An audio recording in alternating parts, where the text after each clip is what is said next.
Om Swastiastu, adik-adik semua. Om Swastiastu. Swastiastu, Pak. Selamat pagi. Selamat pagi, Pak. Ya, sebelum kita melakukan pembelajaran pada hari ini, alangkah baiknya kita berdoa. Ketua kelas, tolong pimpin doanya. Pandai Rajasa, diharap pimpin doanya. Pak. Baik teman-teman.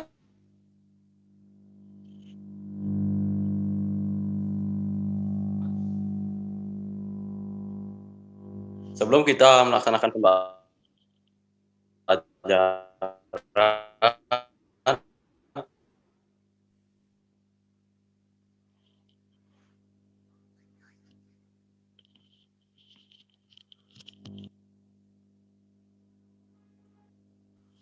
Baik, terima kasih buat Pandai Rajasa. Sebelum kita melakukan pembelajaran pada hari ini, alangkah baiknya kita menyanyikan Indonesia Raya.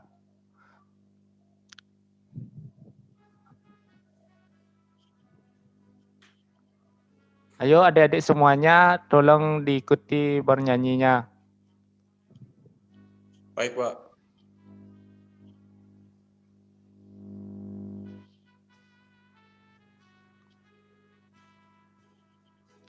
Indonesia, tanah airku, tanah tumpah darahku. Di sanalah aku berdiri, jadi pandu ibuku. Indonesia kebangsaanku, dan tanah airku. Marilah kita berseru, Indonesia bersatu. Hiduplah tanahku, hiduplah negeriku, bangsaku, rakyatku semuanya. Bangunlah jiwanya, bangunlah badannya, untuk Indonesia Raya. Indonesia Raya, merdeka, merdeka, tanahku, negeriku yang kucinta.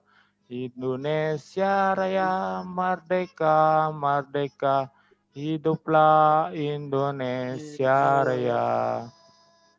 Indonesia Raya, merdeka, merdeka, tanahku, negeriku yang kucinta. Indonesia Raya, merdeka, merdeka, hiduplah Indonesia Raya. Nah, sebelum kita melakukan pembelajaran, Bapak absen terlebih dahulu. Yang pertama, Pandai Rajasa Sura. Hadir Pak. Yang kedua, Dodik Mudiartika. Hadir, Pak. Yang keempat, Re Saldi. Hadir, Pak. Yang kelima, Angra Diuguna. Oh, mungkin gangguan sinyal mungkin. Ya, Bapak akan lanjutkan pembelajaran pada hari ini.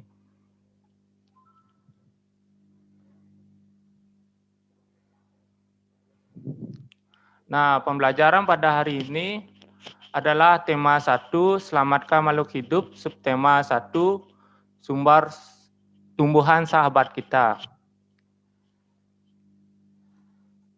Nah, pengertian makhluk hidup merupakan suatu organisasi yang memiliki kemampuan untuk bernapas, berpindah tempat, merespon perubahan diri dan lingkungannya.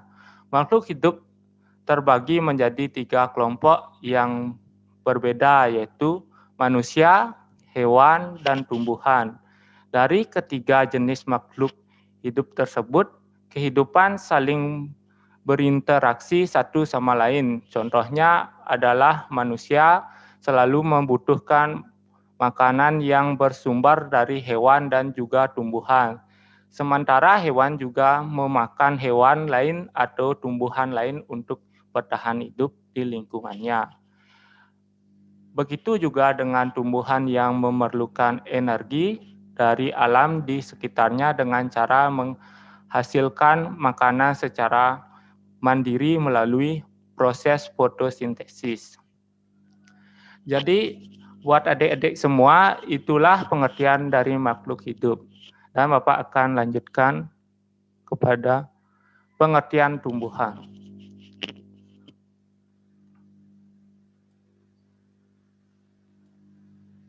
Nah, di sini ada pengertian tumbuhan.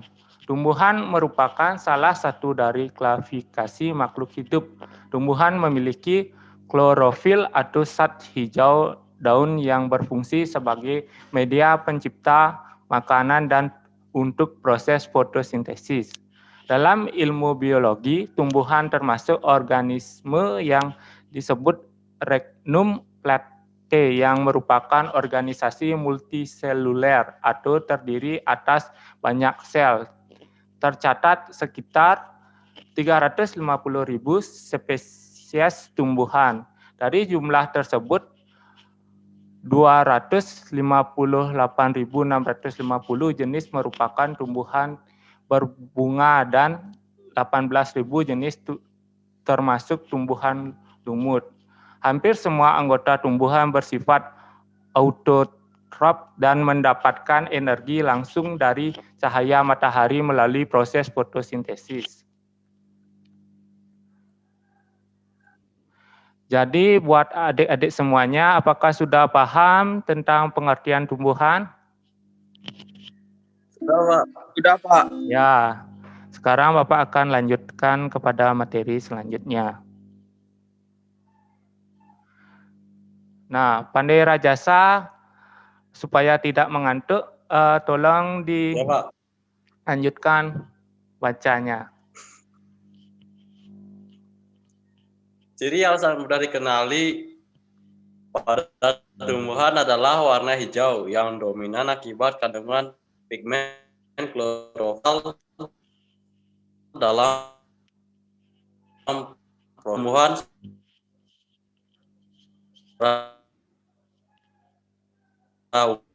umum bersifat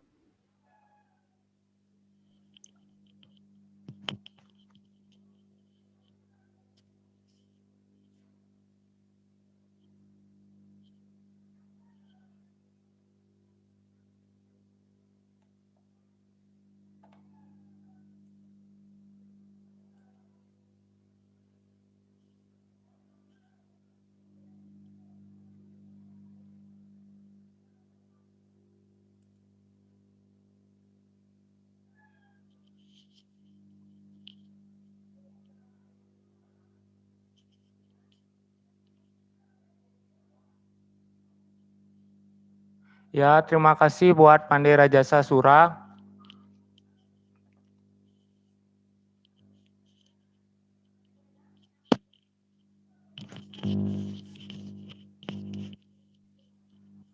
Dan materi akibat selanjutnya. sifatnya yang pasif. Ini tumbuhan secara atas. Maaf Pak, tadi sinyalnya gangguan Pak. Ya, Bapak kira udah selesai membacanya. Ya, dia lanjuti. Sudah selesai? Lagi dikit Pak, secara fisik atas perubahan lingkungan dan gangguan yang diterimanya. Udah Pak? Ya, terima kasih buat Pandai Rajasa sudah mau membantu Bapak pada kesempatan hari ini. Dan Bapak akan melanjutkan materi Ya Pak. berikutnya. Nah, di sini ada variasi morfologi tumbuhan jauh lebih besar daripada anggota kerajaan lainnya. Selain itu, tumbuhan menghasilkan banyak sekali metabolit sekunder sebagai mekanisme pertahanan hidup atau perubahan lingkungan atau serangga pengganggu. Pada tingkat seluler, dinding sel yang tersusun dari selulos, hemisiolos, dan pektin menjadi ciri khas meskipun pada tumbuhan tingkat sederhana kadang-kadang hanya tersusun dari pektin. Hanya sel tumbuhan yang memiliki plastida dan yang besar serta seringkali mendominasi volume sel. Supaya lebih memahami ciri-ciri dari tumbuhan secara rinci dapat dilihat pada tabel di bawah ini. Nah, di sini ada tabel sebagai berikut. Nah, di sini Bapak mohon bantuan pada Resaldi. Apakah bersedia untuk membantu Bapak? Resaldi? Iya Pak, iya Pak. Ya, tolong membantu Bapak untuk membaca ciri-ciri dari tumbuhan. Bapak persilahkan waktunya. Ciri-ciri dari tumbuhan yaitu yang pertama eukariotik, yaitu organisme dengan sel yang kompleks yang terdiri atas bahan-bahan genetika disusun menjadi nuklei yang terikat membran. Kemudian yang kedua terdiri atas banyak sel atau multiseluler. Yang ketiga memiliki dinding sel tersusun dari selulosa. Yang keempat memiliki klorofil atau zat hijau daun dan menyimpan cadangan makanan dalam bentuk amilon atau pati. Yang kelima mengalami pergiliran keturunan dalam siklus hidupnya. Memiliki alat reproduksi multiseluler, dapat bereproduksi secara seksual dan aseksual. Yang keenam, tumbuhan bersifat stasioner atau tidak bisa berpindah atas kehendak sendiri, kecuali beberapa alga hijau bersifat motil mampu berpindah karena memiliki flagellum. Sudah Pak. Ya, terima kasih buat Resaldi sudah mau membantu Bapak pada kesempatan hari ini. Dan Bapak akan melanjutkan materi pada berikutnya.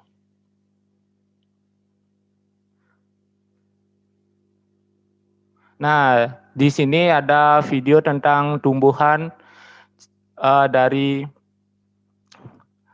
benih menjadi tanaman yang besar. Tolong disimak video Bapak pada kesempatan hari ini.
Nah, jadi itulah video dari benih menjadi tanaman yang besar. Dan Bapak akan melanjutkan materi berikutnya.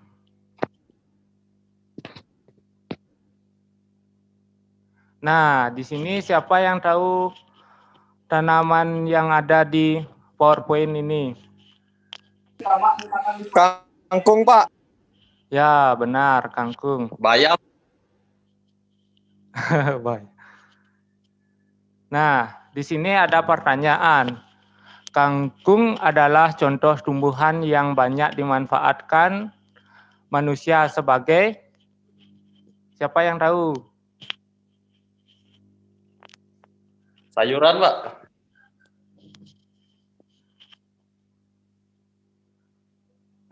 Buat adik-adik semuanya, ada yang tahu fungsi kangkung? Makanan, Pak. Ya, benar. Fandi Rajasa, makanan.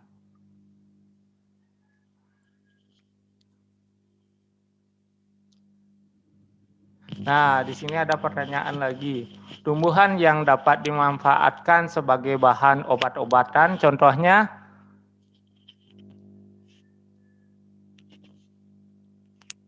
Coba Fandi Sirih, Pak. Rajasa. Kenapa?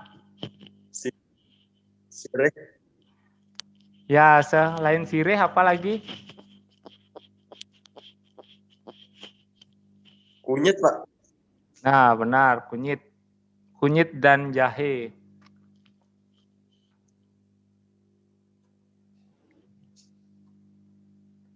Nah, di sini ada lagi pertanyaan dari LKPD yang minggu lalu. Di sini sudah Bapak rangkum.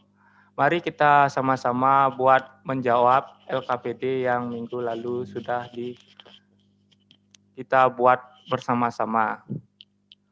Tumbuhan yang berkembang biak dengan biji contohnya adalah siapa yang tahu? Mungkin Dodek tahu?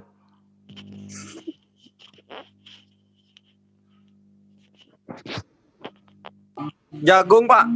Ya, benar, jagung.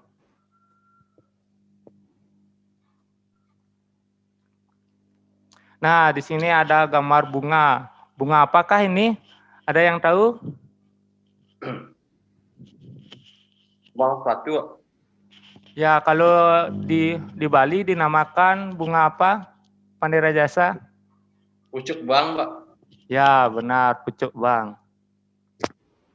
Nah, di sini ada proses pertemuan benang sari dan kepala butik pada bunga dinamakan siapa yang tahu? Penyerbukan, Pak. Ya, benar, penyerbukan. Jadi adik-adik semua pasti sudah belajar ya. Angka jawabannya semua benar. Baru belajar di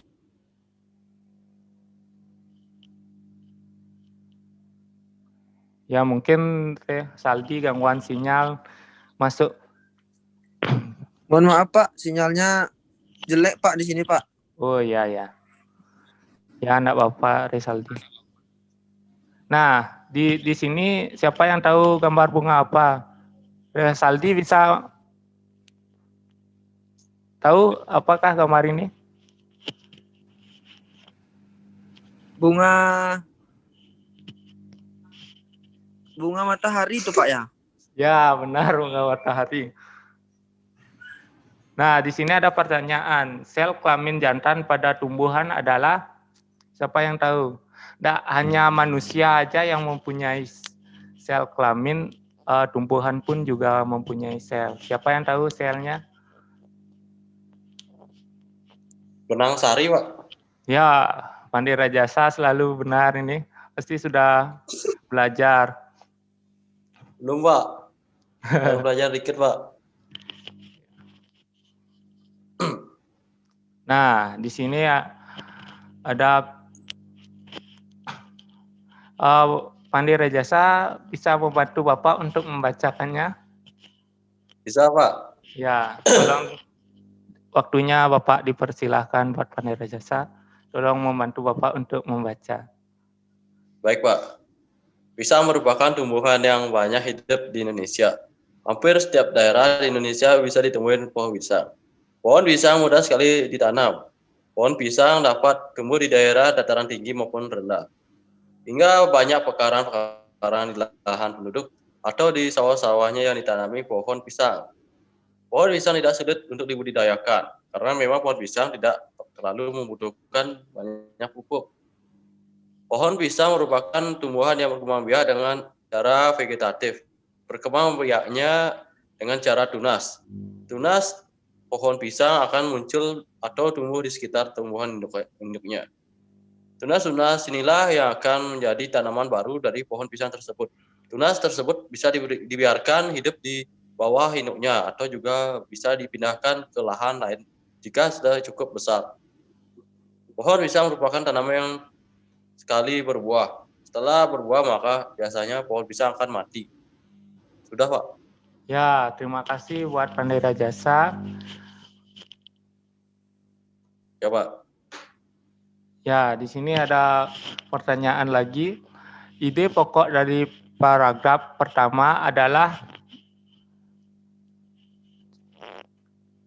siapa yang tahu yang Pandai Rajasa tadi bacakan?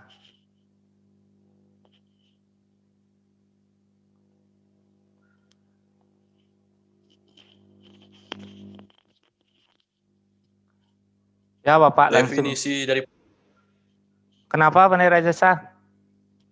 jawabannya definisi dari pohon pisang kayaknya, Pak. Pengertiannya deh. Nah, Oh, jawabannya salah, Pak. salah. Pohon pisang banyak hidup di Indonesia. Ya, Bapak langsung saja ya, biar mempercepat waktu. Ya, Pak.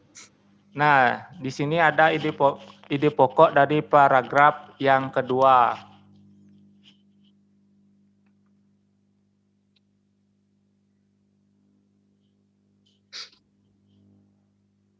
Ada yang tahu? Mungkin Anggra Diguna dari tadi diam ini. Mungkin nggak gangguan sinyal. Gangguan sinyal ya, Pak.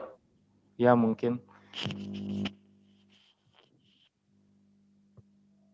Ya, langsung saja ya. Jawabannya adalah pisang berkembang biak dengan vegetatif. Di sini ada Ya, Pak. pertanyaan tumbuhan di bawah ini yang tidak berkembang biak dengan cara tunas adalah, ada yang tahu? Mungkin Resaldi? Nggak ada gambarnya, Pak.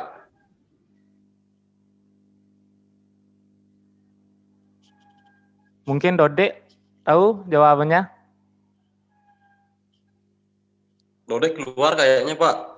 Gangguan sinyal dia. Mungkin gangguan sinyal ya. Bapak lanjutkan ke tela pohon. Nah, sejarah singkat ASEAN. Di sini Bapak memerlukan relawan untuk membacakan. Siapa yang mau? Mungkin Pandai Rajasa bisa membantu Bapak untuk membaca. Baik, Pak. Sejarah singkat ASEAN. Kawasan Asia Tenggara pernah menjadi kawasan dingin karena menjadi tempat yang strategis baik secara geoekonomi dan geopolitik. Negara-negara seperti Vietnam dan Filipina menjadi basis untuk masing-masing blok, yaitu Timur dan Barat. Konflik militer juga terjadi antara Laos, Kamboja, dan Vietnam. Selain itu, konflik bilateral juga terjadi antara Indonesia dan Malaysia, serta Kamboja dan Vietnam. Diperparah lagi dengan timbulnya konflik internal di beberapa negara, yaitu Indonesia, Thailand, dan Vietnam. Permasalahan-permasalahan tersebut tidak hanya berdampak pada stabilitas pertahanan, namun juga stabilitas ekonomi negara-negara di Asia Tenggara. Akhirnya, para pemimpin negara-negara di Asia Tenggara tergerak untuk menciptakan suasana aman dan damai.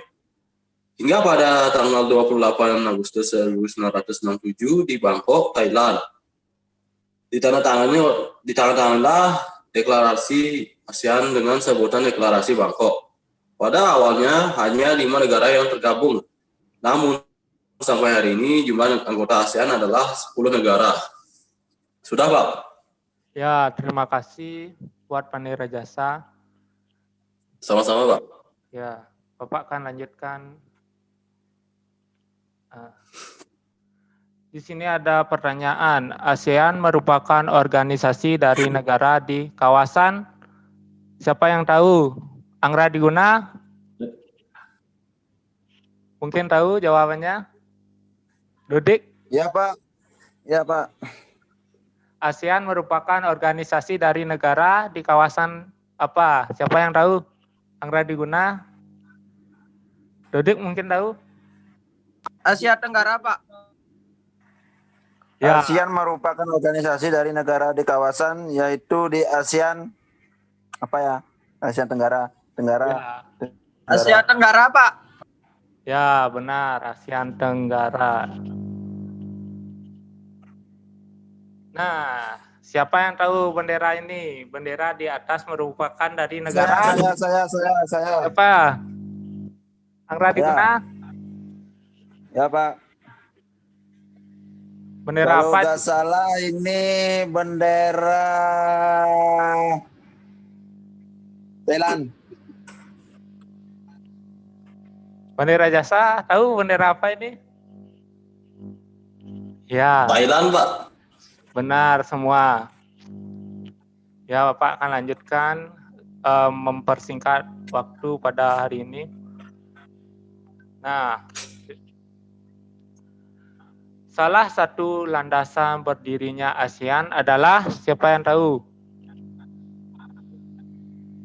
Saya mencoba Pak ya. Ya,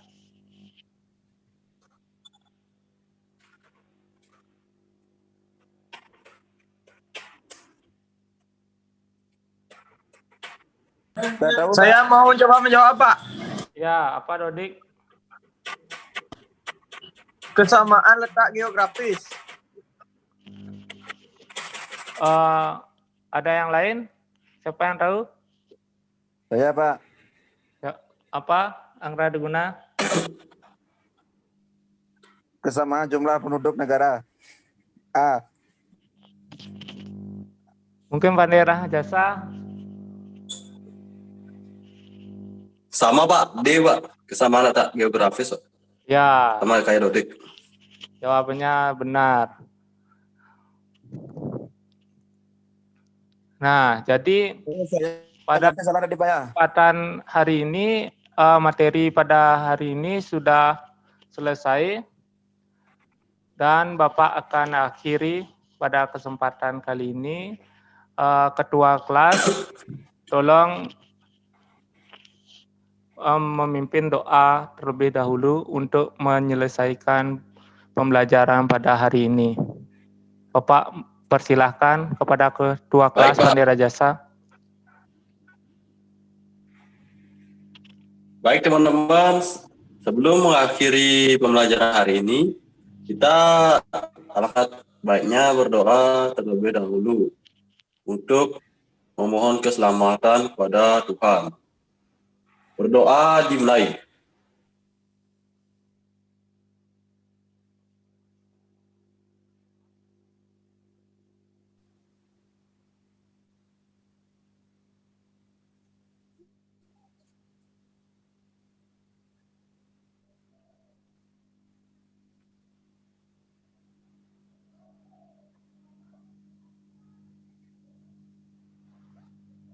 Sudah, Pak?